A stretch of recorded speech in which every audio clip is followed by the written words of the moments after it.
एकीकडे बदलापूरची ही घटना ताजी असताना सांगलीच्या संजय नगर भागामध्ये एका अल्पवयीन मुलीवर अत्याचार झाल्याची घटना घडलेली आहे। रेकॉर्डवरील संशयित आरोपी संजय माने यानं 14 वर्षांच्या मुलीवर बळजबरी केली आहे।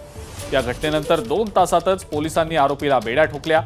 2011 मध्ये शहरातल्या प्रिया हॉटेल समोर झालेल्या खुनाच्या गुन्ह्यामध्ये आरोपीला 14 वर्षांची शिक्षा सुनावण्यात आलेली आहे। सध्या हा आरोपी पेरोलवर होता। गेल्या महिन्यात देखील पीडित मुलीचा त्यानं विनयभंग केलेला होता। ही बाब तिनं लपवून ठेवली होती। आज पुन्हा त्या मुलीवर त्यानं लैंगिक अत्याचार केला। या प्रकरणी पीडितेच्या आईनं पोलिसात तक्रार दाखल केली। 2 तासात आरोपीला पोलिसांनी आटपाडीतून अटक केली आहे। आरोपीचे नाव प्राप्त झाल्यानंतर आरोपीला तात्काळ ताब्यात घेण्यासाठी 2 टीमा करून पूर्ण हद्दीमध्ये आणि बाहेर पाठवल्या।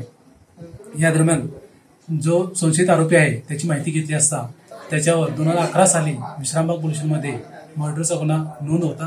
त्या गुन्ह्यामध्ये आरोपीस 14 वर्षे शिक्षा झाली होती आणि तो सध्या जेलमध्ये होता आणि गेल्या महिन्यामध्ये तो पॅरोल सुट्टीवर त्याच्या घरी आला होता अशी माहिती मिळाली। या दरम्यान घटना आम्हाला समजल्यानंतर 1.5 तासामध्ये आरोपीला आमच्या टीमने ताब्यात घेतलेले आहे।